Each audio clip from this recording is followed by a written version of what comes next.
Jesus Cristo é o Senhor no céu, na terra e debaixo da terra. Ele é santo. El último sábado que nos pudimos reunir, estuvimos hablando de Elizabeth y el privilegio de la maternidad, don que el Señor le concede a la mujer. Y vamos a seguir en ese pasaje, vamos a leer desde el verso 59, que fue donde terminamos ese día, y vamos a leer hasta el 64, que sería el pasaje que vamos a estudiar hoy. Dice: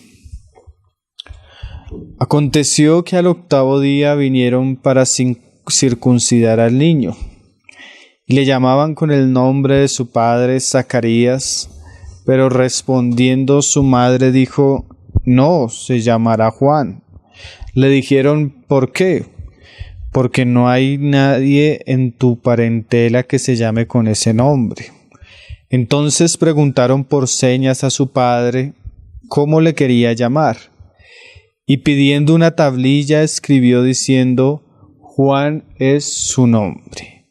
Y todos se maravillaron. Al momento fue abierta su boca y suelta su lengua y habló bendiciendo a Dios. Entonces es el pasaje que vamos a estudiar hoy.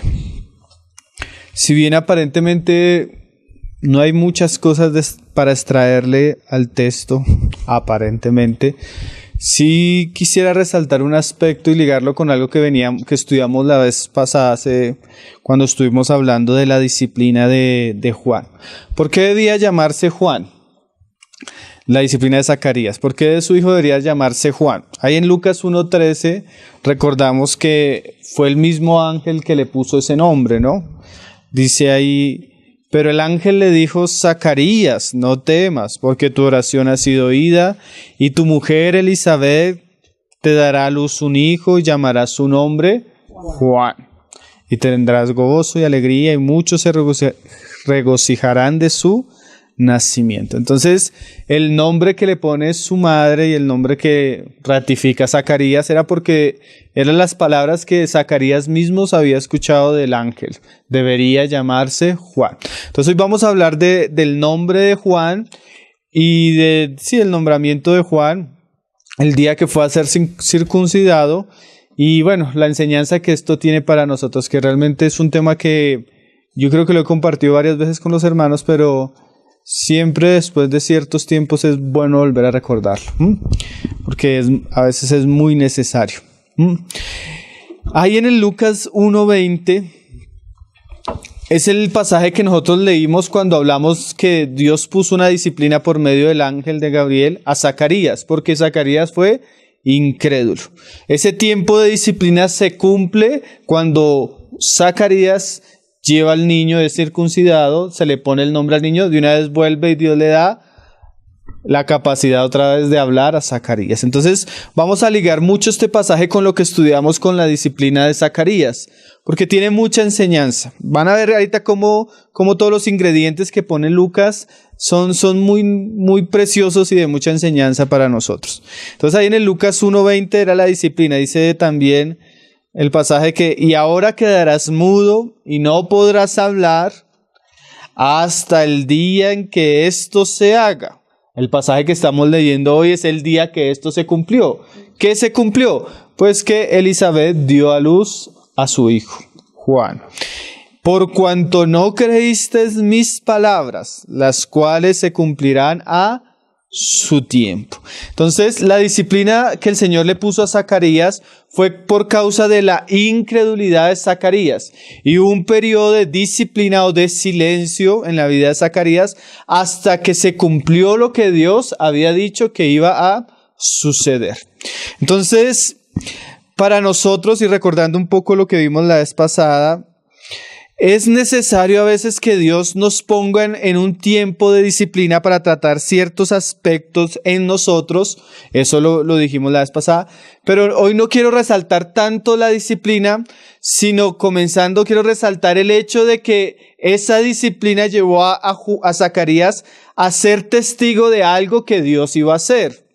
Y también nos enseña cosas preciosas. Este pasaje nos va a enseñar cosas preciosas como que el pasaje nos muestra que no era necesario aún que Zacarías estuviera cooperando y siendo una persona creyente, sino que aún a pesar de la incredulidad de Zacarías, lo que Dios se había propuesto hacer, él lo iba a hacer por encima aún de la misma necedad de Zacarías.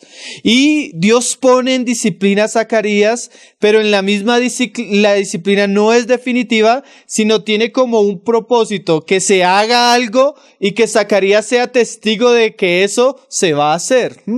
Y es interesante que un aspecto como la disciplina del Señor en la vida de Zacarías nos saca a la luz una de las grandes verdades que nosotros como cristianos debemos conocer, y es la soberanía de Dios. ¿Qué es esto? Que Dios está en control de todas las cosas, y todo lo que Dios se ha propuesto hacer, Él lo hará. Con la criatura o sin la criatura. Dios es soberano y está por encima de las criaturas, por encima de la rebelión, y todo lo que Él ha dicho que va a hacer, Él lo hará. Con Zacarías o sin Zacarías. Es más, pone a Zacarías en un tiempo de disciplina y permite que Zacarías sea testigo del poder milagroso de Dios. Porque el asunto con Zacarías fue que cuando Zacarías recibe la promesa de Dios, Zacarías se mira a sí mismo y dice, pero ¿cómo va a ser esto?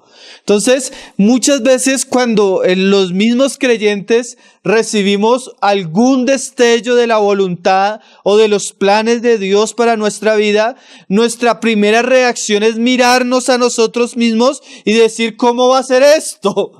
Y eso es un brote de incredulidad basado en la autojusticia o la autosuficiencia que tiene el hombre. Que muchas veces el hombre espera o el hombre cree que cuando Dios habla algo, está esperando que ese hombre produzca eso que Dios quiere. Pero la verdad es que Dios nos habla primeramente no para llevarme a mirarme cómo lo voy a hacer, sino para que yo crea lo que Él ha dicho.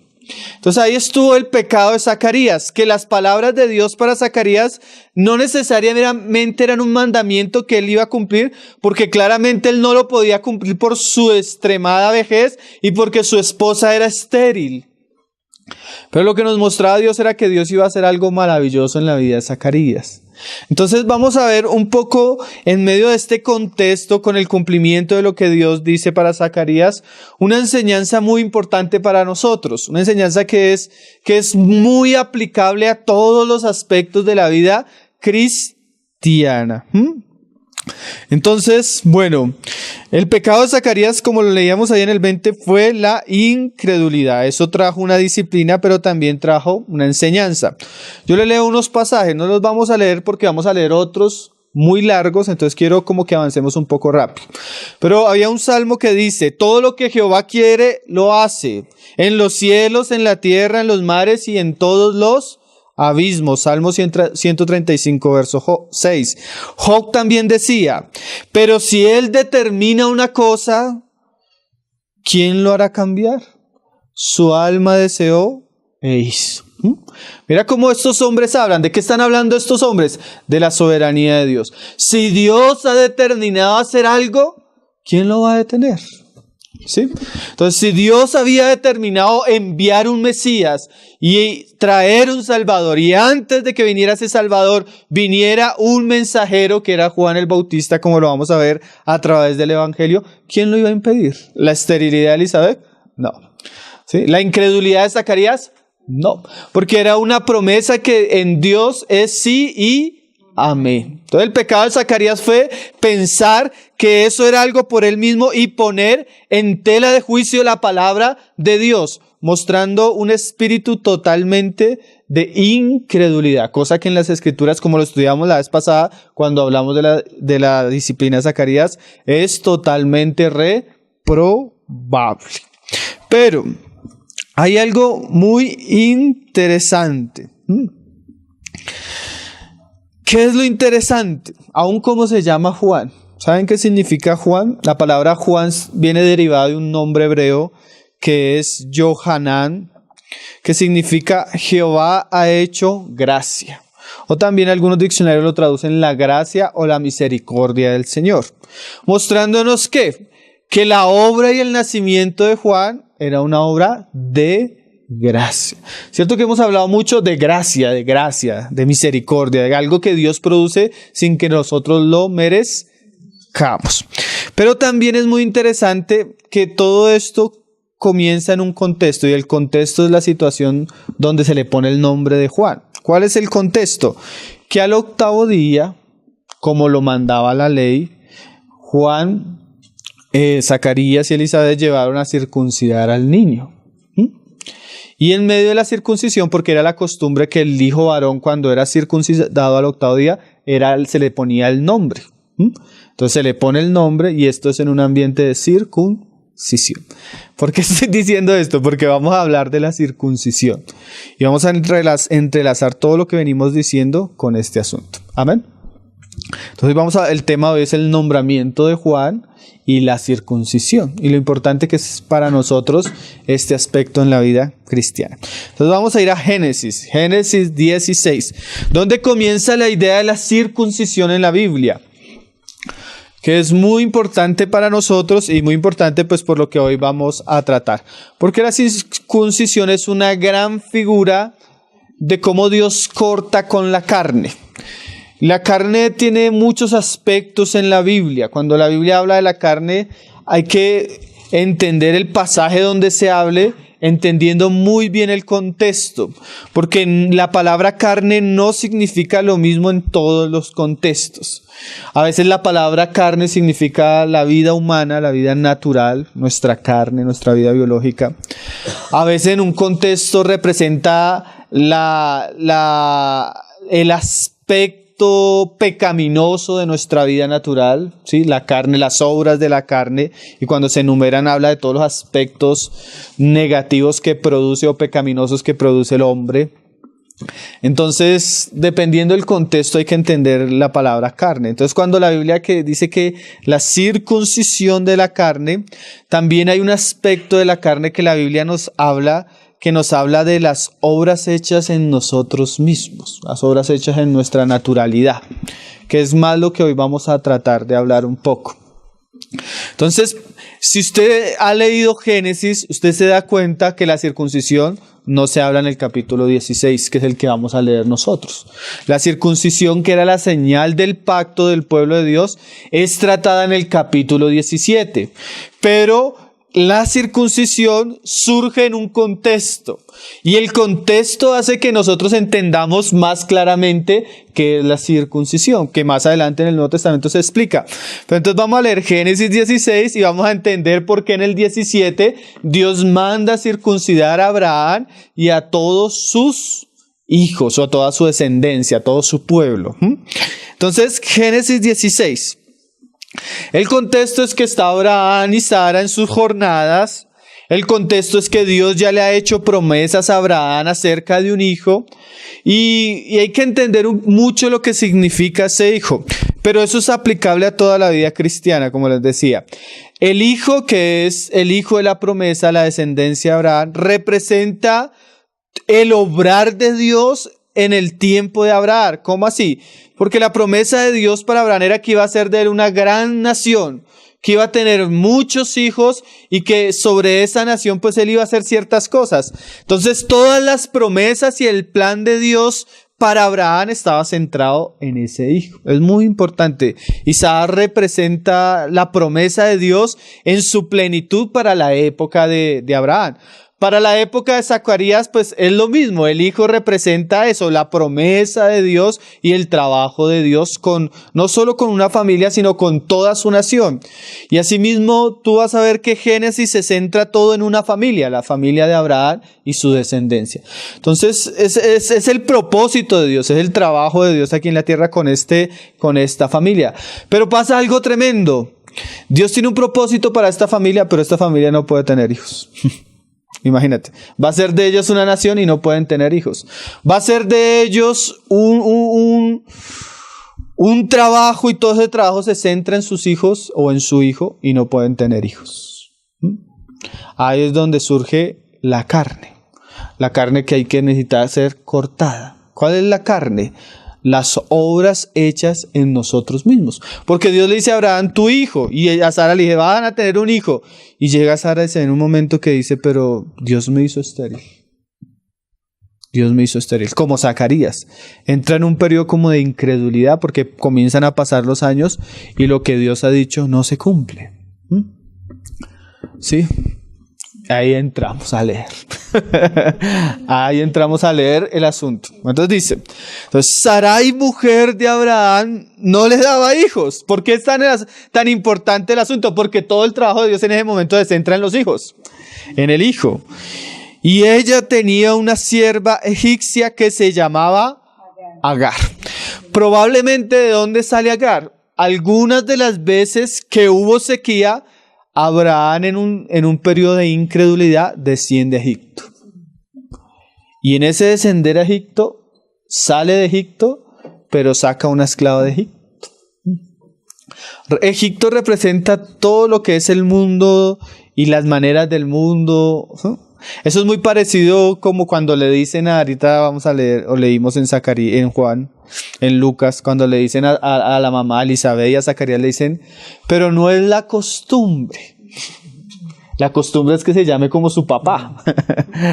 El mundo es la costumbre, la manera como se hacen las cosas, ¿sí? Entonces ella trae a Agar, la esclava, la que seguramente adquirieron en Egipto. Dijo entonces Sarai a Abraham, ya ves que Jehová me ha hecho estéril. Te ruego pues que te llegues a mi sierva, quizás tendré hijos de ella. Y atendió Abraham al ruego de Sarai. ¿Por qué les decía que para nosotros es un poco más escandaloso que lo que podría ser en la época? Porque como les decía ahorita, había una costumbre en la época. ¿Cuál era la costumbre?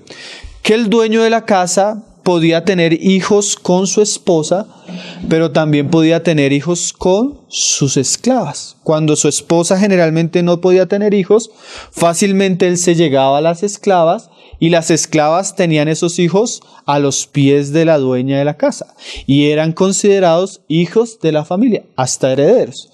Entonces era prácticamente una de las costumbres de la época, no era algo así como una infidelidad o algo como porque para nosotros es un poco difícil de entender, pero era la costumbre de la época, no era raro, no era algo comúnmente entendido como malo, era algo como la costumbre, ¿sí? Como en esa época habían costumbres muy diferentes a las de nosotros, había esclavitud, los esclavos eran tratados de cierta manera, era la costumbre de la época.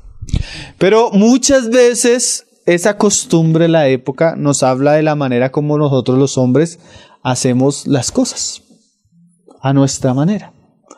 Pero lo que vamos a ver hoy es que Dios es soberano y tiene un propósito. Y Él habla de llevar a cabo ese propósito. Pero muchas veces aquellos que son recipientes de aquella voluntad o que entienden aquellos deseos de Dios, muchas veces al escuchar la voluntad de Dios, en vez de esperar que Dios haga su obra en el tiempo y a la manera que Él quiere, muchas veces nosotros llevamos la voluntad de Dios a nuestra manera o a la manera de nuestra época. ¿Sí? De eso habla Agar y de eso nos mostró eso nos muestra que muchas veces Dios ha dicho que va a hacer cosas, pero muchas veces los siervos de Dios al verse tan incapaces o como en este caso Sara tan insuficiente, ella comienza a hacer lo que Dios había prometido, pero no esperando en el poder de Dios, sino actuando en sus propias fuerzas. Esa es la gran lección que hoy vamos a estudiar y eso es lo que nos va a dar pie a la circuncisión, al nombre de Juan y a cosas que debemos entender como creyentes. Entonces ella le dice a Abraham, te ruego. Y es que muchas veces nosotros, como les digo, en muchos aspectos de nuestra vida y de nuestro servicio a Dios, vamos a sentir la presión, no solo de que nosotros queremos que Dios haga algo, sino una presión externa de personas que quieren que Dios haga algo, pero presionan de una manera natural. Muchas veces nosotros nos encontramos en el camino y se nos acercan personas que no estamos diciendo que su motivación sea mala, porque aquí no estamos tratando la motivación de Agar. ¿Qué estamos tratando? La motivación de Sara. ¿Qué estamos tratando? La manera como se llevó a cabo. Entonces muchas veces las motivaciones son buenas, pero nosotros vemos por las Escrituras que no solo es lo que queremos hacer, sino es la manera como lo vamos a hacer. No es como decía por ahí el filósofo del mundo, el fin justifica los medios. En la palabra son importantes tanto los medios como los fines. Y pues el pecado acá, ¿cuál fue? El pecado de Zacarías fue incredulidad. El pecado de Abraham, ceder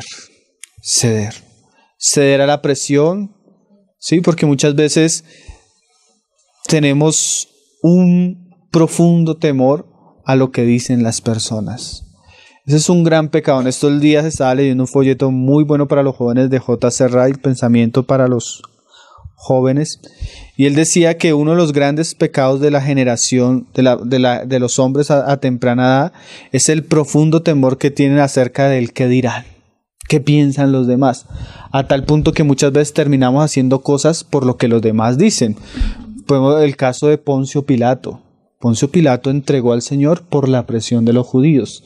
Tenemos el caso de Saúl, que Saúl ofreció sacrificio porque el pueblo se le desertaba por temor. Entonces, a veces ese temor o esa ansiedad de que Dios ha dicho que va a hacer algo, pero no lo cumple, me lleva muchas veces a actuar de una manera en mi propia fuerza o en mi propia carne, produciendo un servicio o una obra para Dios nacida en el esfuerzo natural de nosotros y no esperando el tiempo ni la provisión divina para que el asunto sea llevado a cabo. Entonces muchas veces tenemos la presión que ejerce nuestro corazón, a veces tenemos la presión externa o a veces tenemos otro tipo de temores que nos llevan a actuar de una manera precoz, premeditada, sin contar con el Señor. Yo no sé si usted se identifica ahorita con Sara, porque una de las cosas que me lleva a hablar de esto es que muy comúnmente caemos en un círculo donde dejamos de depender de Dios y comenzamos a depender de nosotros o de nuestras maneras para hacer lo que Dios ha dicho. Y es sumamente pecaminoso y debe ser tratado en nuestras vidas. Entonces, ¿qué pasó? Y Sarai, su mujer de Abraham, tomó a Agar, su sierva egipcia, y al cabo de 10 años que había habitado Abraham en la tierra de Canaán, y la dio por mujer a Abraham, su marido. O sea, la misma Sara le preparó la tienda, le armó todo y le llevó la mujer. Y él se llegó a Agar, la cual concibió. Y cuando vio que había concebido, ¿quién? O sea, Agar, miraba con desprecio a su señora. Entonces ahí comienza la lección. ¿Cuál es la lección? Siempre las obras que hacemos en nuestra carne nos traen dolores. Siempre las obras que hacemos antes de tiempo, con las personas incorrectas y de la manera incorrecta, nos trae dolores de cabeza. ¿Quién fue la primera afectada? Pues la que planeó todo, Sara. Porque a veces nosotros hacemos cosas en la carne y lo triste es que esa obra nunca va a alcanzar lo que Dios ha prometido, porque es una obra hecha en la carne. Y lo siguiente más triste es que en vez de alcanzar lo que Dios dijo que debería alcanzar la situación, es que me trae problemas a mi vida. ¿Por qué? Porque no esperamos ni dependimos de Dios, sino que es el fruto del esfuerzo. Y cuando hacemos las cosas de nuestro esfuerzo, sudamos, y el sudor trae cansancio, agotamiento, y en últimas en la obra de Dios trae frustración. Porque Dios nunca, y recuerde eso, hermano, Dios nunca va a respaldar una obra que Él no acompaña de principio a través de los medios y con su fin. Por eso nos vamos a encontrar con asuntos que nos acompañan a veces hasta toda la vida, siendo un gran problema, y cuando oramos a Dios y le decimos quítalo, Señor, el Señor se hace a un lado, porque fue un asunto que comenzamos nosotros, que debemos beber nosotros y que nos va a acompañar a nosotros, porque Dios no estuvo involucrado. De eso habla Agar, de las obras en la carne, que me traen dolores, porque no fueron obras hechas dependiendo de Dios, sometiéndome a Él, creyéndole y obedeciendo lo que Él había dicho, sino que a mí me pareció porque así lo hacían de tal manera, o porque todo el mundo lo hacía así, o porque la presión del momento me llevó a actuar de cierta manera, pero no era la manera de Dios. Agar, las obras de la carne. Ahí usted comienza a hallar la importancia de la circuncisión que nos vamos a encontrar en el siguiente capítulo. Entonces, ¿qué pasó? Entonces Sarai dijo a Abraham, y ahí ya cuando sembramos en la carne, vienen los problemas, ¿y cuál es ahora que viene el problema? No, pues salgamos del problema, porque así somos nosotros, ¿no? Nos metemos en situaciones que Dios no nos ha mandado, comenzamos a beber el fruto de nuestras obras, y cuando comenzamos ya queremos es sacar el asunto. Entonces ahora ¿qué hace Sara? Primero planeó que ella fuera la mujer y tuvieran el hijo, y ahora está planeando cómo desecharlo. Ay, Señor, así somos nosotros, hermano. Así somos nosotros. Yo le pregunto a usted, ¿cuántos Ismaeles tiene? Cuente usted, ¿cuántos Ismaeles tiene? Yo tengo varios. Que todavía hay, Señor. Esto lo he enseñado como una... ustedes que lo han escuchado, me han escuchado enseñarlo. Y cada vez que lo enseño es porque tengo el aguijón de otro Ismael, hermano. Porque a veces uno no aprende, hermano. No aprende a esperar en Dios. No aprende a confiar en su poder. Sino que confiamos en las obras de nuestra carne o en las de otro. Dice... Entonces Sarai dijo a Abraham, mi afrenta sea sobre ti. Yo te di mi sierva por mujer y viéndose encinta, me mira con desprecio. Juzgue Jehová entre tú y yo. Y respondió Abraham a Sarai, he aquí tu sierva está en tu mano, haz con ella lo que bien te parezca. Y como Sarai la afligía, ella huyó de su presencia. Entonces Sarai, al tenerla bajo su mano, la comenzó a afligir hasta que la esclava se fue. Pero Sarai creyó que ya se había librado. Y se le aparece el Señor en el camino y le dice, no, devuélvase. Devuélvase porque usted no ha cumplido su propósito en esa casa. Y lee la historia y ella se devolvió. Porque a veces nosotros nos queremos deshacer de ciertas cosas, pero ellas vuelven. Porque son obra de la carne. Porque son fruto de nuestra, ¿cómo decirlo? De nuestra rebelión a Dios y a sus tiempos, y a su propósito y a su manera. A veces con muy buenas motivaciones hacemos cosas para Dios que Dios no nos ha mandado. Obras en la carne. Entonces ahí es donde entra la circuncisión. Entonces comenzamos ya a leer el capítulo 17. Ahí en el 16 al final, en el 15 dice, y Agar dio a luz un hijo a Abraham y llamó a Abraham el nombre del hijo que le dio a Agar, Ismael. Era Abraham de 86 años cuando Agar dio a luz a Ismael. ¿Saben quién es Ismael, hermanos? El padre de todos los árabes. ¿Saben los dolores de cabeza que le han traído los pueblos árabes a la nación de Israel? Ese es el día de hoy que no se han podido librar de su Ismael. Porque las obras de la carne siempre traen consecuencias. Ismael, un hombre fiero. Y el peor enemigo de Ismael fue su propio hermano, Isaac. Qué cosa tremenda, ¿no? Las obras de la carne siempre serán enemigas de las obras del Espíritu. Debemos tener mucho cuidado con nuestra carne, hermanos. Porque nuestra carne nos va a jugar muchas malas pasadas. Y sus frutos son muy amargos. Muy, muy amargos. Ahora sí leemos el capítulo 17. Dice: era de Abraham de edad de 99 años. Si usted es detallista, lee que en el capítulo anterior terminamos teniendo a Abraham 86 años. Y aparece el capítulo 17 teniendo a Abraham 99 años. Imagínate un silencio de 13 años. Ese es un buen periodo de disciplina. Así como Zacarías. Zacarías solo fue el embarazo de Elizabeth.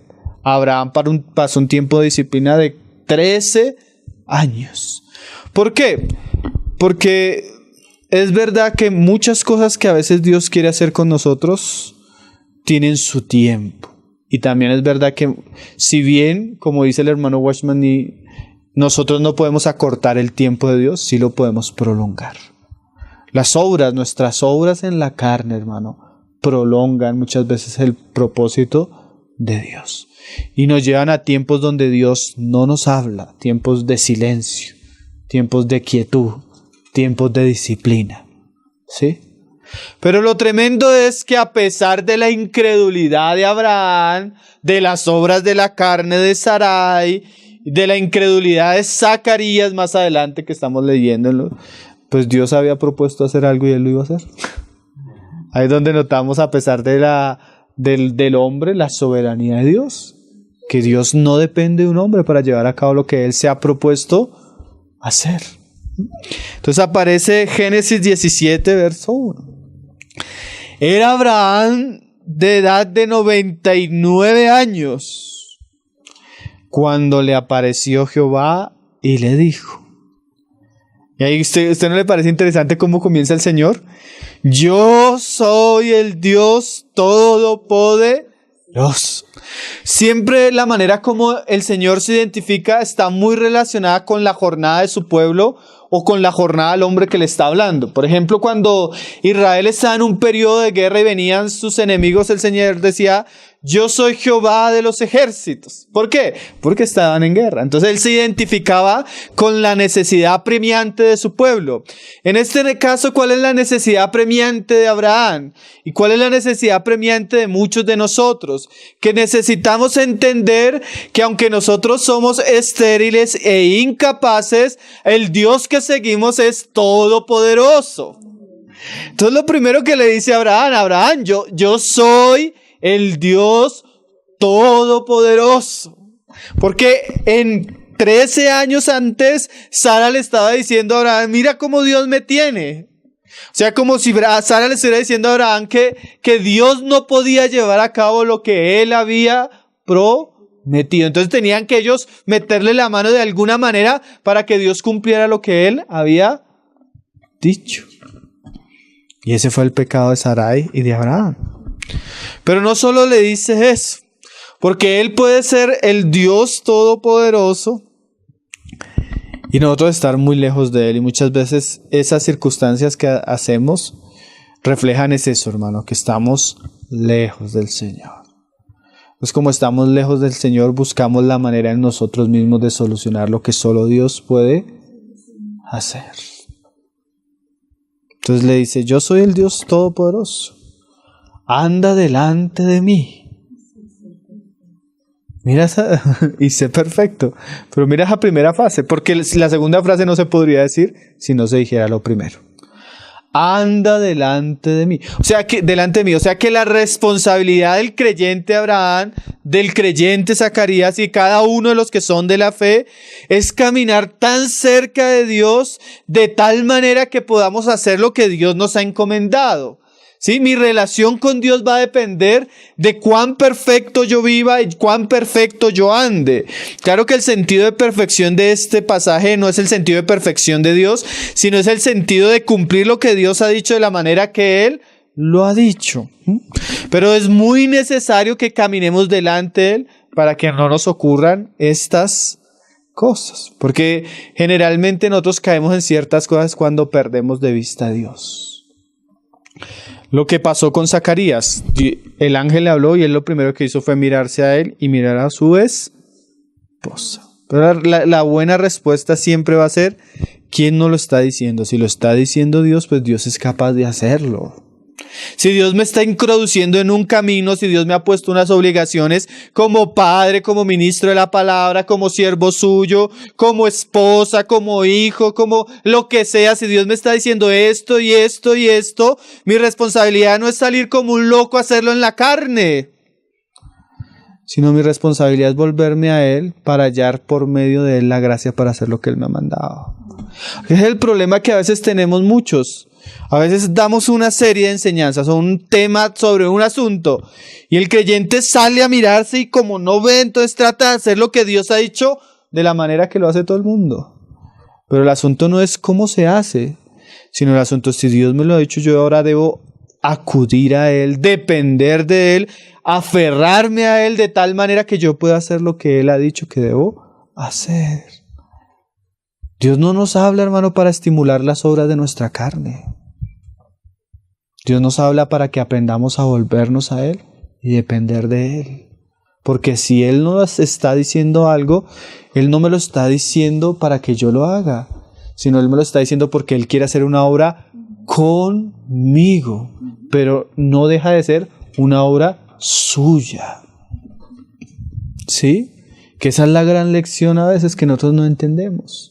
Entonces hay muchos cristianos esforzándose en sus propias fuerzas, tomando personas indebidas para hacer cosas, usando métodos indebidos para hacer la voluntad de Dios, muy lejos de Dios y de su presencia. Entonces terminamos como Agar, con puros Ismaeles en nuestra vida, porque son obras hechas en nosotros mismos. No que no debamos actuar, pero la fuente y la manera debe ser bien definida. Amén. ¿Se está entendiendo todo cómo está cuadrando? Dice en el 4, en el 2, otra vez, y pondré mi pacto entre mí y ti, te multiplicaré en gran manera.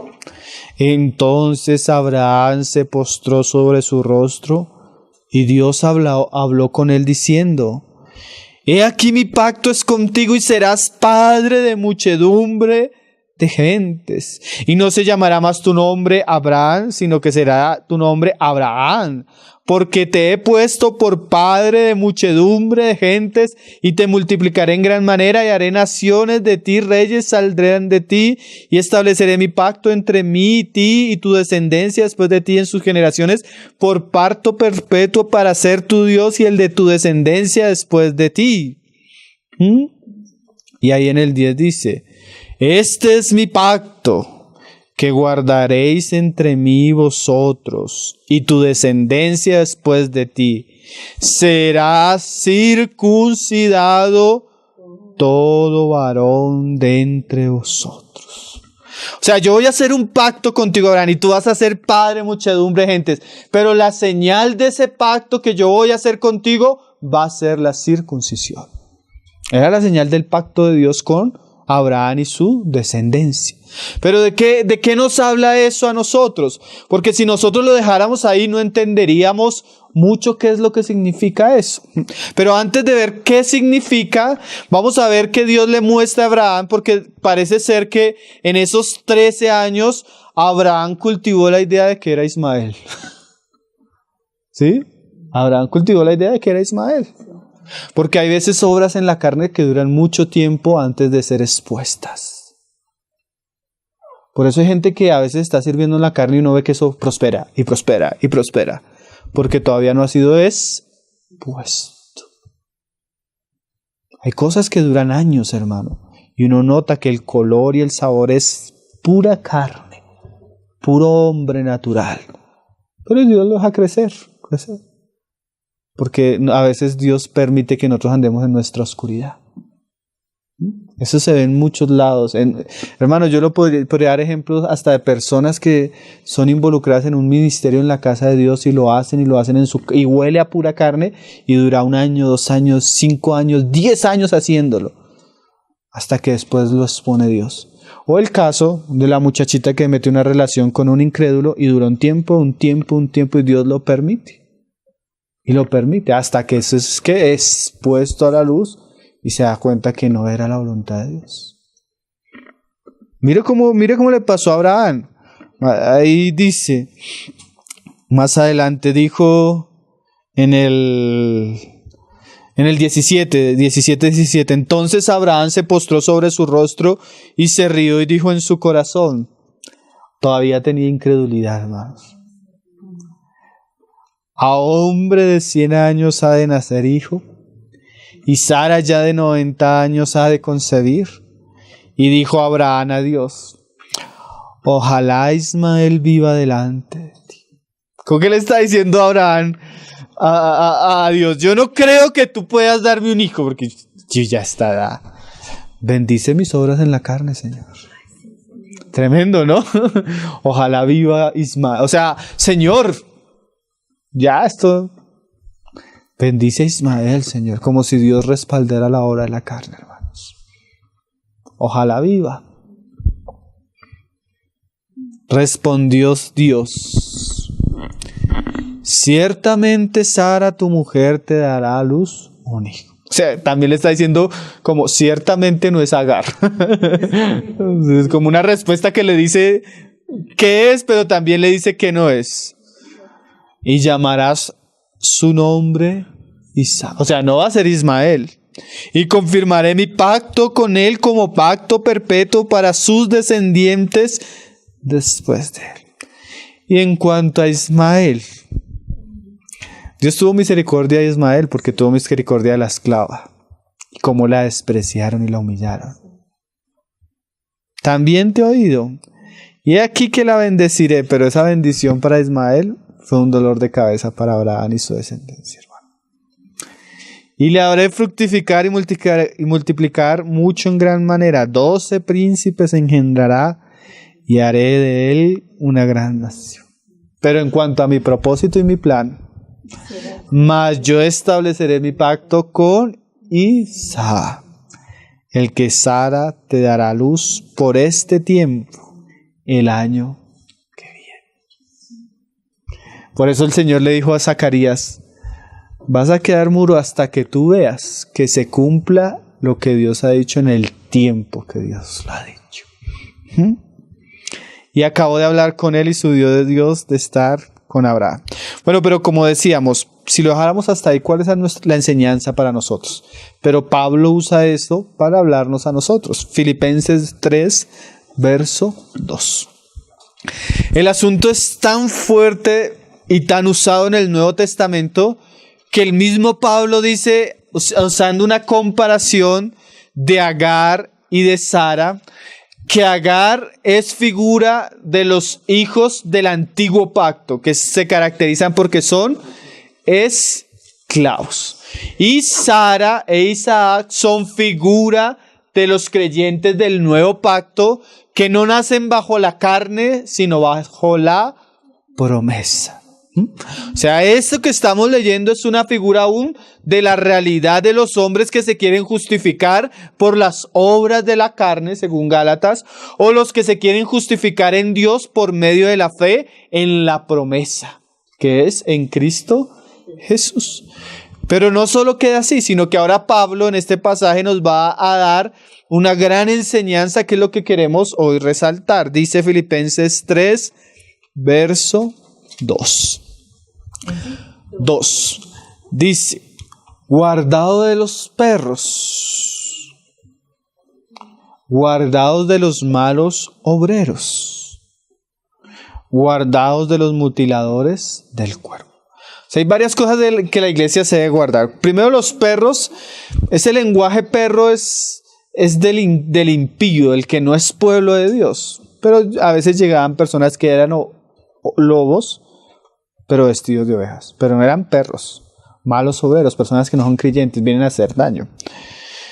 También de los malos obreros, o sea, las personas que trabajan pero son malas. Como dice el Señor, por sus frutos. Como decíamos hace poco en una reunión, si la persona habla como un impío, se comporta como un impío, pues es un impío, aunque sea el pastor. Guardados de los malos obreros. ¿Sí? Pero ahora Pablo usa otra frase, guardaos de los mutiladores del cuerpo. Muchos hermanos al ver este pasaje interpretan que aquellos mutiladores del cuerpo son los que enfatizaban o llevaban a los creyentes a la circuncisión, porque les llaman los mutiladores, o sea que les enseñaban a los cristianos a judaizarse. O sea, si usted quiere ser del pueblo de Dios, usted tiene que volver al pacto antiguo, y una de esas cosas que hacían en el antiguo pacto era la circuncisión. ¿Y qué era la circuncisión? Mutilar una parte del cuerpo del varón.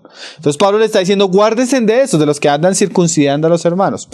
Porque, y ahí viene la explicación del verso siguiente, que es el que vamos a aplicar a lo que estábamos leyendo en Génesis. Porque si quieren hablar de circuncisión, nosotros somos la circuncisión. O sea, ¿de qué está hablando Pablo? Ahora, como a veces estamos estudiando en la enseñanza de tipología los domingos, hay cosas del Antiguo Testamento que son figura y sombra de una realidad espiritual. En este caso, la circuncisión de Abraham era la señal del pueblo en esa época. Pero no solo algo que es abolido para nuestra época, no debemos circuncidarnos, sino que es algo que se usa como una figura, un arquetipo, una sombra, un presagio de una realidad espiritual. ¿Cuál es la realidad espiritual? Lo que dice Pablo ahí. Porque nosotros somos la circuncisión, los que en espíritu servimos a Dios y nos gloriamos en Cristo Jesús, no teniendo confianza en la carne. Entonces, la experiencia de Abraham con Agar, que le enseñó a Abraham y a Sara, que el asunto y el propósito de Dios no iba a ser llevado a cabo por sus obras en la carne. Es más, como lo dice Pablo, que como creyentes circuncidados no debemos confiar en nuestras obras de la carne.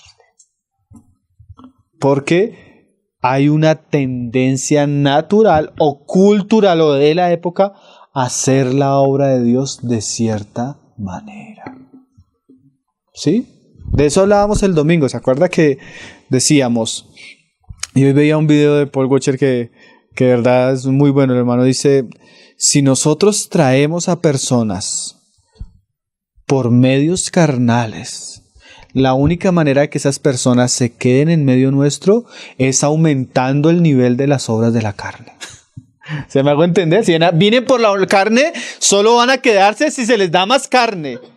Por eso usted ve que hay iglesias que caen en puntos ya terribles, hermano. De verdad, el pastor pasa adelante vestido de payaso, del chapulín, a predicar, y hay una cantidad de cosas que solo alimentan la carne. Porque si los traemos por medios carnales, la única manera de mantenerlos es con medios carnales, y eso ya a veces no tiene límites. Pero dice Pablo, no, nosotros no debemos confiar en eso. No debemos confiar en eso. Ni la manera tampoco de Sara, ni los métodos de Egipto, ni cómo se acostumbra a ser. Porque no acostumbramos, no somos de la carne. ¿Sí? Porque en sí la carne no puede hacer la obra que solo puede producir Dios y su Espíritu. ¿Se acuerdan cuando leíamos el pasaje de María? Y María dice, Señor, pero ¿cómo ha de ser esto? El Espíritu Santo. ¿Sí? Ahí muestra que era el poder de Dios viniendo a ella y produciendo en ella algo que era imposible porque ella no había tenido relación con hombre.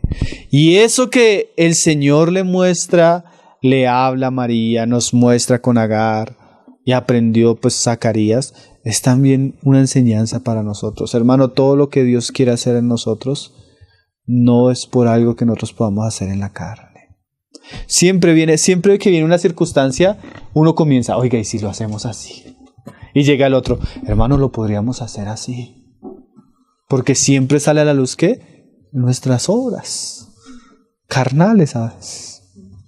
Y debemos tenerle pánico, hermano, temor a nuestra naturalidad, porque comienzan a volverse en ismaeles. Y a veces duramos años tratando de que Ismael se comporte como el hijo de la promesa, pero es el hijo de la esclava. Es el hijo de la esclava. Lo tuvimos en nuestra carne, fuera de Dios, fuera del tiempo de Dios. Ismael nunca se va a comportar como Isaac, hermano, ni va a tener sobre su espalda las promesas que tiene Isaac. Porque nosotros somos la circuncisión, los que en espíritu servimos.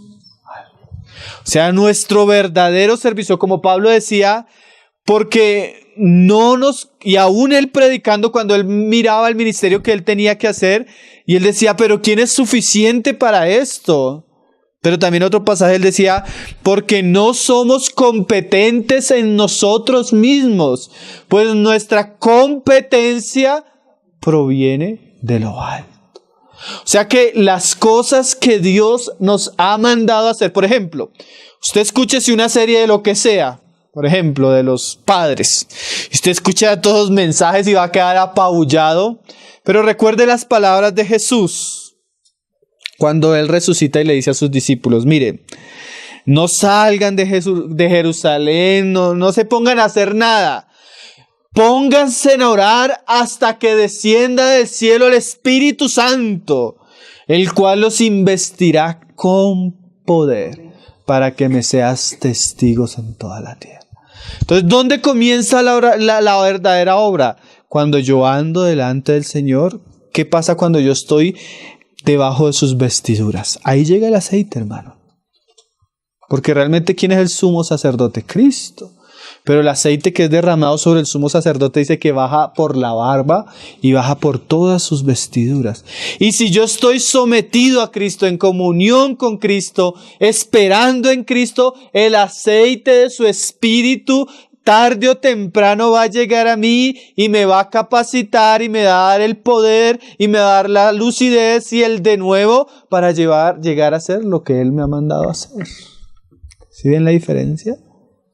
Entonces no es que Dios me dice algo y yo salgo como un loco, como ese perrito que usted tiene amarrado y apenas lo suelta, eso sale a hacer un poco de cosas, sino que yo en unión y en sometimiento a Cristo, Él me brinda las virtudes que yo necesito para producir los frutos que Él espera que yo produzca, sirviendo a Dios en espíritu y no teniendo en confianza Y nuestra gloria es que Jesucristo, porque es Él, por Él y por medio de Él que podemos hacer lo que debemos hacer. Dice ahí en 2 Corintios 10, verso 3, porque si hay algo horrible, una faceta muy común de nuestra carne, y es que yo quiero que esto se lo escuche muy bien. Mucho cuidado. Si hay una faceta horrible de la carne, no es solo la lascivia, la lujuria, la fornicación, la inmundicia, la codicia, sino otra gran faceta de nuestra carne es el servicio a Dios hecho en nuestras fuerzas. Igual de horrible y detestable, hermano. Tremendo, ¿no le parece eso tremendo? Que así como el que se revuelca en la fornicación está haciendo algo muy desagradable a Dios, también el que se revuelca haciendo un servicio a Dios que Dios no le ha mandado ni a la manera que Dios lo ha mandado. Eso es carne, hermano. Eso es detestable para Dios. Eso necesita ser cortado. Eso necesita ser circuncidado. Porque hay gente que le dice, no, a mí nunca me ha traído, yo conozco cristianos muy sinceros, porque no estamos cuestionando su sinceridad. Muy sinceros, no, a mí nunca me tienta la borrachera. A mí nunca me han tentado esas cosas que a veces yo veo a los otros hermanos. Pero yo tengo un deseo de servir a Dios, pero en ese servicio a Dios es mero carnal. Así como el otro es muy carnal en lo otro. Pero es igual carne. Es otra faceta, escondida, sutil, pero igual carne, que nunca va a llegar a lo que Dios quiere. La manera es pues aprendiendo a no confiar. A no confiar. No por voluntad de hombre, dice Juan. Los de la carne solo, los hijos de Dios no son por voluntad de carne ni de sangre, sino por voluntad de Dios. ¿Yo por qué les hablo de esto? Porque yo he militado en esa área, hermano, por años. Andando en la carne, hermano, sirviendo en la carne. Pero debemos aprender a no militar en esa área. Yo no sé si usted, yo he militado. Esta es la hora que estos días estaba pensando en algunos Ismaeles que tengo por ahí. ¿Por qué? Porque no confiamos en el Señor, hermano. 2 Corintios 10:3 dice: pues aunque andamos en la carne, Pablo refiriéndose a que estamos en este cuerpo natural, dice Pablo, no militamos según la carne. Oiga, por eso les decía que yo he militado en ese negocio. Hacer cosas y esforzarse y sacrificarse y involucrarse y entregarse y ver que solo era milicia de la carne. Milicia en nosotros mismos.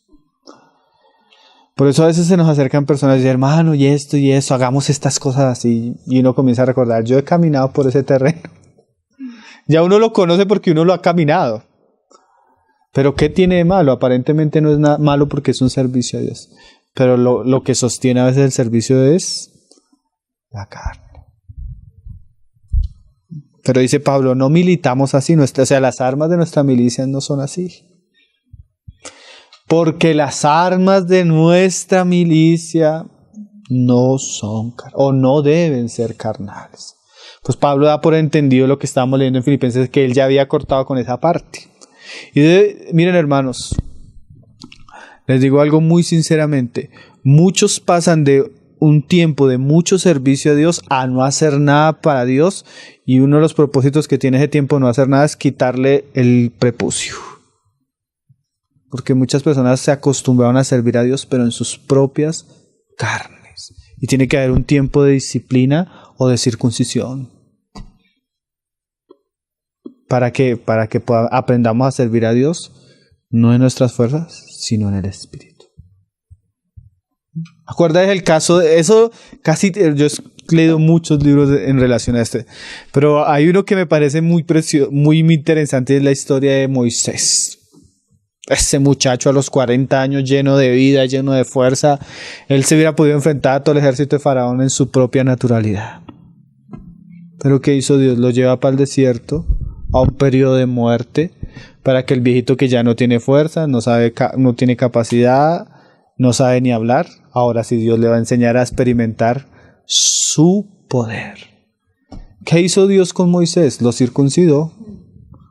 40 años fortaleciéndose, 40 años Dios destruyéndolo, para que cuando Él venga no esté basado en su propia fuerza, sino en el poder del Espíritu. Tremendo, ¿no? Destruyendo su fuerza natural, su capacidad. ¿Para qué? Para que aprenda a actuar y a servir de la manera divina, que es en este caso en el Espíritu, con las armas divinas. ¿Cuáles son las armas divinas? Hay muchas. La oración, peleando no aprender, no la discusión, la oración. Porque mire el caso de Zacarías, muchos pensarían que los gritos, a veces nosotros pensamos que son nuestros gritos los que van a cambiar. Y el Señor tapó la boca a Zacarías para que ni pudiera hablar. Y viera cómo Dios podía hacer algo. No que a veces no tengamos que hablar, sino la enseñanza es hablar en el Espíritu, no en la carne.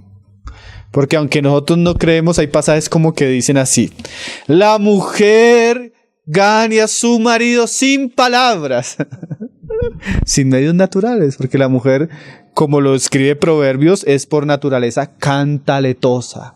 Parece una cotorra que no se calla. Grita, pelea, esto, y ella piensa que si no le grita, él no va a cambiar. ¿Y qué dice Pedro? Sin palabras. ¿Cuáles son las armas del Espíritu? ¿Cuáles son las armas del Espíritu que el Señor le da a la mujer? La modestia, las buenas obras, la sujeción, el silencio. Esas son las armas, no las obras de la carne. Pero nosotros somos al contrario. A veces creemos, hasta como papás, que entre más duro le grite, más va a entender. Y no. Ni siquiera, hermanos, ni siquiera la misma disciplina y corrección puede ser en la carne. Porque no estamos diciendo que no hay que disciplinar.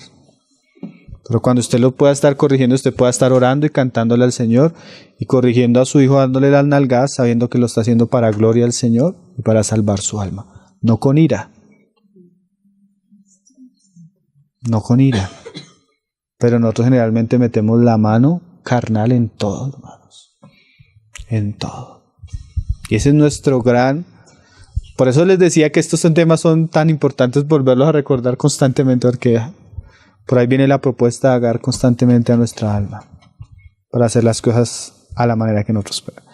Pero acuérdese, no son esas nuestras armas. Vamos a encontrar que esas armas, como decía alguien en estos días, la ira, cuando hay un vaso que derrama ira sobre otro, el vaso que más sufre por la ira es el que la está conteniendo y la está derramando, no al que se la da. Entonces, a veces cuando estamos en nuestra carne, como decíamos en el caso de Agar, son frutos que nos dan tristeza y dolor a nosotros mismos. El Señor quiere ahorrarnos esas tristezas, porque las armas de nuestra milicia no son carnales, o sea, no se encuentran en nosotros. ¿Dónde se encuentran? Anda delante de mí, sino poderosas en Dios. Y esas, hermanos, son eficaces. Eficaces. Para la destrucción de fortalezas. Por eso Pedro más adelante le dice a los hermanos: apacentad la grey de Dios, no con fuerza. Porque esa es la otra. A veces nosotros, yo grito, pero no con la intención de regañarlos, hermano. Pero a veces se piensa que entre más maltratemos a los hermanos, más van a caminar. Eso es una mentira, hermano. Cuando uno maltrata a una oveja, en vez de producir lo que nosotros queremos producir, producimos es temor, hermano. Que no me vea el pastor o que no me vea tal. Entonces producimos personas hipócritas porque siguen viviendo de una manera que aprenden a ocultarse de los demás, y esa no es la intención del Señor. O producimos personas que nos obedezcan simplemente por miedo. Y el Señor dice que el amor lo que hace es echa fuera el temor. Entonces no por fuerza, no por gritos, en el sentido de opresión, en el sentido de controlar a las personas, sino voluntariamente, o sea, entregándose más bien, siendo servicial, siendo amoroso, siendo como Cristo. Es que nosotros podemos ser tan carnales. Yo miro la historia de Pedro, hermano, que usted puede sacar una espada y tratar de quitarle la cabeza a otro queriendo servirle a Dios, hermano. Eso lo hizo Pedro. Sacó la espada y trató de matar sino que se descachó y le dio en la oreja. Pero imagínese a dónde le tiró. Yo creo que no le apuntó a la oreja. A lo yihadista, a lo musulmán, la cabeza. Solo que el Señor... Pero nosotros en nuestra carne podemos producir una religión tan diabólica como el Islam, hermano. Que la gente se convierte o la matamos. Porque eso lo puede producir el hombre en su celo a Dios natural en la carne. ¿Ah? Otro Ismael. El Islam es Ismael. De ahí viene, hermano. ¿Sabe? Porque todas las naciones árabes son musulmanas. Aunque no todos los musulmanes son árabes, todas las naciones árabes son musulmanes. ¿Eso qué es? Un servicio a Dios en la carne, donde lo que priva es la ley, la fuerza, la espada, el ejército. Pero el Señor que dijo, no con ejército, ni con espada, sino con mi espíritu. El Señor nos ayude, ¿no? Volvamos ahí a Lucas. Entonces, ¿cuál es lo que quiero enseñar hoy, hermanos? ¿Cuál era el foco de la enseñanza? Que si Dios ha dicho que va a hacer algo, Él lo va a hacer, hermano. Él es soberano y poderoso para hacerlo. No quiere decir que no haya una responsabilidad, porque la soberanía de Dios no anula la responsabilidad del hombre. Pero la responsabilidad del hombre está basada o está sobre el poder y lo que Dios ha dicho. Mira lo que dice ahí Lucas 1:20 dice, y ahora quedarás mudo y no podrás hablar hasta el día en que esto se haga. O sea, Dios lo va a hacer, por cuanto no creíste mis palabras. Pero a pesar de que él no había creído, y Abraham tampoco creyó, hermano, que dice, las cuales se cumplirán a su tiempo. ¿Saben qué dijo un día Pablo cuando estaba en una sinagoga y no querían creer los hombres, los judíos? Él les dice estas palabras, les dice, mirad menospreciadores y asombrados, y desapareced, porque yo hago una obra en vuestros días, obra que no creeréis si alguien os la contare. Pero ¿por qué cito ese pasaje? Las palabras de Pablo que cita, creo que de Habacuc. Yo hago una obra en vuestros días. ¿De quién es la obra? De Dios. Cuando nosotros leemos pasajes, porque a veces nos preocupan tantos asuntos de la iglesia, Jesús dijo, yo edificaré mi iglesia. Eso nos debe traer descanso, hermano. Que a pesar de que tenemos una parte y cosas que hacer, el que realmente está haciendo la obra es Cristo. Hay un pasaje que me gusta mucho en Hechos y con ese vamos terminando. Hechos, Pablo dice un asunto del ministerio que él cumplía. De ahí en Hechos 14, verso 27. Y habiendo llegado después de la obra a la que había salido y había cumplido, Hechos 14, verso 27 dice, y habiendo llegado y reunido a la iglesia, refirieron cuán grandes cosas había hecho Dios con ellos. Pero resalte esa frase, había hecho Dios. O sea que en sí, hermano, como nosotros a veces lo decimos, gran parte de nuestro servicio a Dios es ser testigos de Él. ¿Quién es un testigo? Sí, alguien que habla de parte o que testifica algo. Pero él no puede ser testigo si él primero no ha presenciado algo. Y es interesante que el próxima reunión de Lucas, ¿qué vamos a escuchar? El testimonio de Zacarías. Porque Zacarías va a decir unas cosas tremendas. Pero ¿por qué Zacarías puede decir unas cosas tremendas? Porque vio lo que Dios hizo a pesar de su incredulidad. Cuando Cristo dice que nosotros somos llamados a ser testigos suyos, sí, somos llamados a hablar, pero no podemos hablar si no hemos visto. Por eso el salmista decía, o el Señor Jesús le dijo un día a un endemoniado, ve a tu familia y cuéntale cuán grandes cosas ha hecho Dios contigo. O sea que la base del testimonio de nosotros es primero ser testigos de lo que Dios ha hecho. A mí me preguntan que de dónde saca Pablo cosas tan interesantes acerca de la vida de la iglesia como las que escribe en 1 Corintios. Ningún otro apóstol escribe acerca de los dones, el ejercicio de las reuniones, los roles del varón, la mujer en la iglesia. Son puros asuntos de Pablo. ¿Por qué? ¿Cómo Pablo habló tantas cosas acerca de la vida de la iglesia? Porque Pablo duró más o menos 14 años en Antioquía, viendo la obra de Dios en la iglesia. Y cuando salió a predicar, ¿qué estaba haciendo? Y a escribir y a edificar otras iglesias, testimonio del poder de Dios y de la manera como Dios hace su obra en su iglesia. Entonces, ¿de qué nos enseña todo esto que venimos hablando, hermano? A veces Dios, como Zacarías, necesita callarnos, sentarnos, no para anularnos, sino para que podamos ver lo que Dios está haciendo y en algún momento testificar de su poder y de su gran amor. ¿Sí lo entiende? Llenarnos de fe y mostrándonos que es una obra de Él. Cuando es algo de Dios, Jesús dijo, mire, le dijo a Pedro, cuando el pasaje que citábamos ahorita, yo edificaré mi iglesia y las puertas del Hades no prevalecerán contra. O sea, si es una obra de Dios, lo que Dios ha dicho, Él lo hace porque Él es soberano y Él va a defender lo que es suyo. Debemos aprender a estar delante de Él, conocerle a Él, ser testigos de Él y tomar de lo que viene de Él para hacer lo que debemos hacer nosotros en el tiempo que debemos hacerlo. Porque también Dios ha dicho que va a hacer y de pronto Abraham creyó. Lo que pasa es que ya le pasó el tiempo y ya pensó que él Se le han acabado los días. Entonces el Señor nos guarde Ismaeles de Agar, de nuestra carne. Podamos ser el pueblo de Dios, que es la circuncisión. Terminamos ahí en Lucas 1:63. 1:63. Entonces,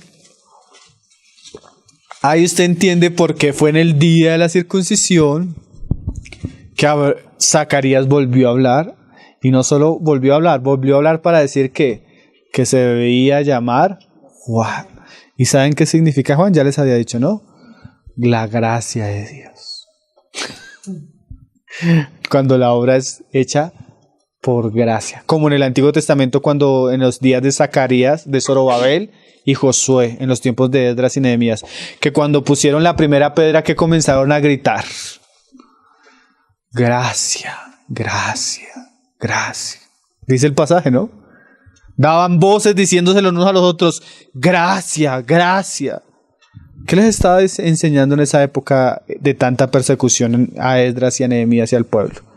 Que esa primera roca, que iba a ser la piedra angular del templo que ellos iban a reconstruir la ciudad, la habían puesto como por gracia.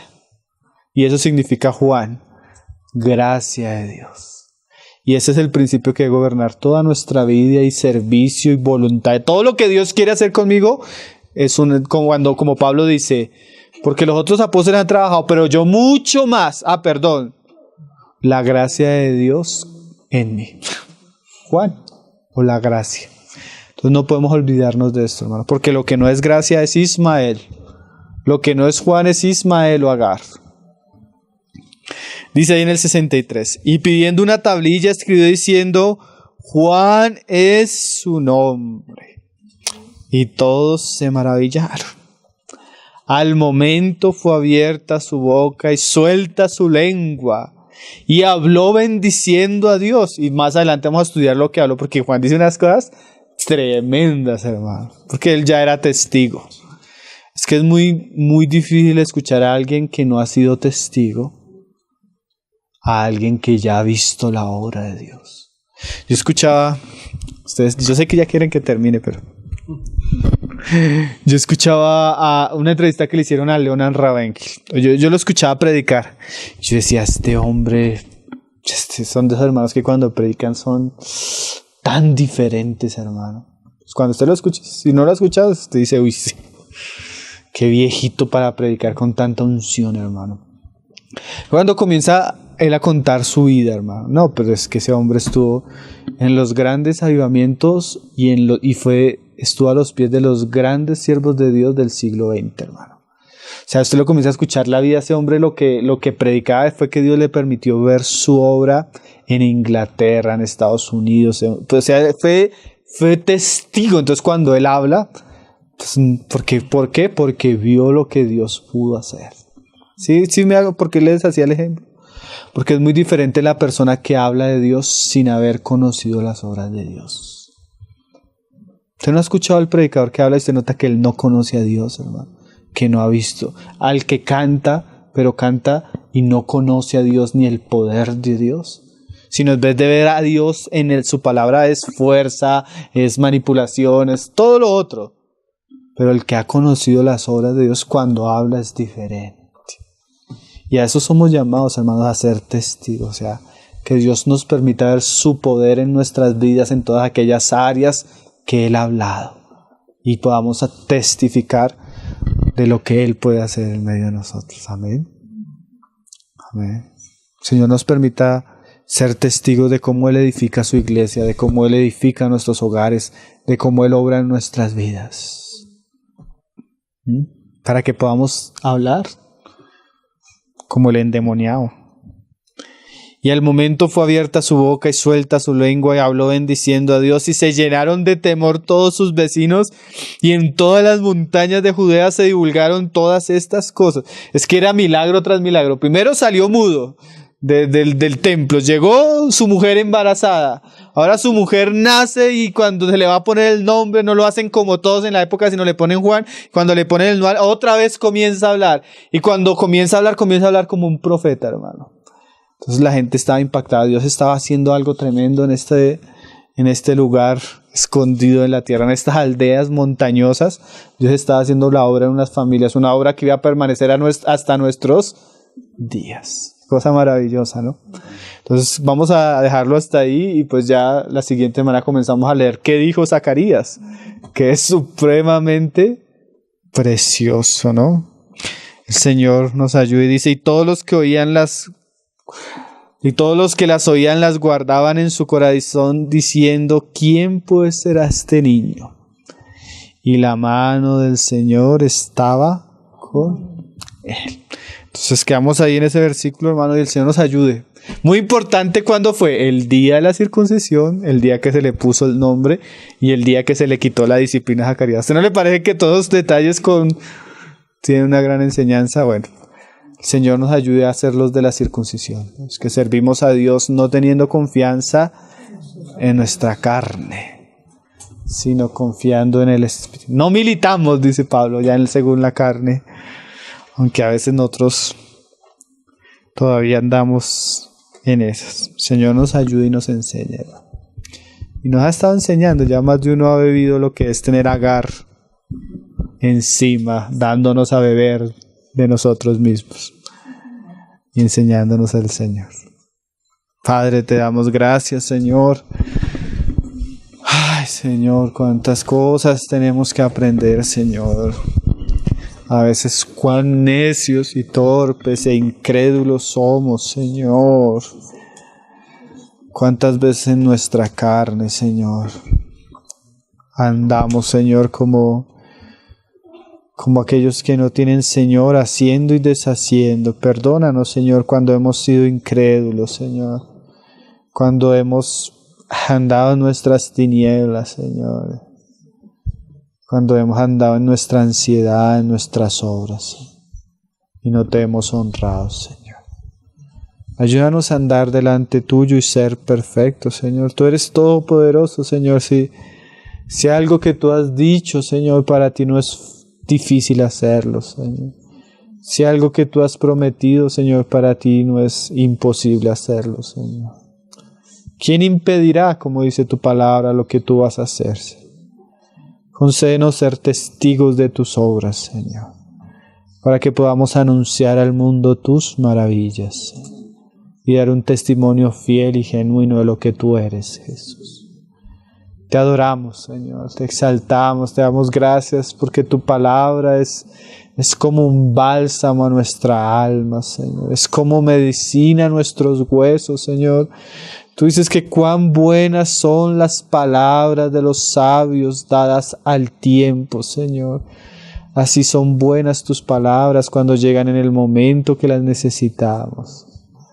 Y traen paz, y traen refugio, y traen consuelo a nuestra alma, Señor. Te agradecemos por tu palabra, Señor. Te pedimos que la guardes y la atesores en nuestros corazones. Tal modo que ella pueda dar fruto en nosotros, y no solo en nosotros, sino a quienes llegue, Señor, que cada uno de los que la oímos, Señor, podamos ser buena tierra, Señor. Bendice tu palabra, prospérala, Señor. Te damos gracias por ella, Padre. En el nombre de tu Hijo Jesucristo, Señor. Ao leão de Judá.